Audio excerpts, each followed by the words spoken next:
Hey, it's STREEZYonX bringing you the major stories on X today.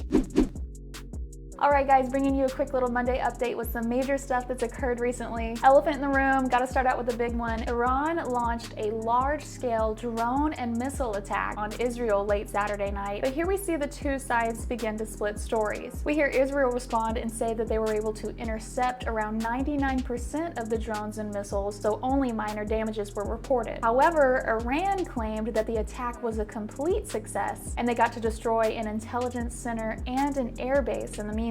Currently, we are being told that the Israeli War Cabinet has reviewed military plans for a potential response. However, we aren't sure how or when just yet. But the sense of urgency is there, so keep your eyes peeled. US President Joe Biden responded saying, "The United States is committed to Israel's security and committed to a ceasefire." So just a little bit more wait and see, wait and see. We have O'Hare making the trending list as in O'Hare International Airport in Chicago, with those protesting in the name of Palestine blocking the expressway, clogging up the roads majorly, and some people even trekking the long hike from the highway to the airport just so they won't miss their flight. And then we see the same thing occurring on the opposite side of the country at the Golden Gate Bridge. So with the conversation of First Amendment rights coming into play, do you believe there are, or at least should be, limits to the right of protesting? The hashtag Trump trial is trending. We've got some things going on to do with that. So first, jury selection for the New York trial has begun today, but there's also conversation around Judge Merchan. One, for telling Trump he has to attend trial every single meeting, can't miss a one. And that trial is expected to last around 6 to 8 weeks, so some are arguing that this could be a method of election interference, because he can't campaign or rally, and the clock only counts down further to election day. Being only months away now, this should be the busiest time and trying to accumulate the most momentum, but seems like that would be pretty hard to do, trapped in a courtroom all day long. Another piece of that combo is how Trump's lawyer, Alina, is calling for Judge Merchan to be removed from the case entirely. Because in New York, there is actually a law that disallows a judge to remain on a case once you know that they or someone within their 6 degrees of separation has any financial interest tied to the case. And apparently, we see this with his daughter, who has her social media profile photo as Trump behind bars, totally not biased at all, but she is actually in this position where the outcome of the case does tie in with her employment. I'm going to include this little clip for better explanation, but tell me what you think. And just another fun keyword under this Trump trial umbrella, with a journalist reporting on CNN about how Trump was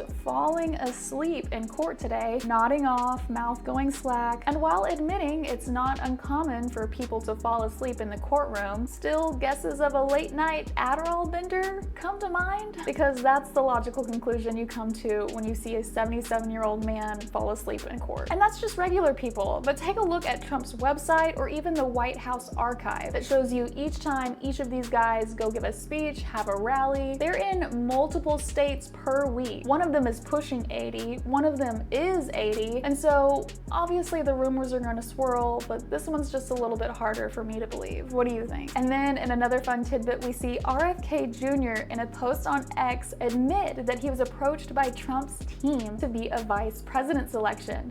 However, he respectfully declined. Do you think this would have been a good selection? What are your thoughts? That's it for now. Make sure you check out the X thread for any videos or links, and I'll see you tomorrow.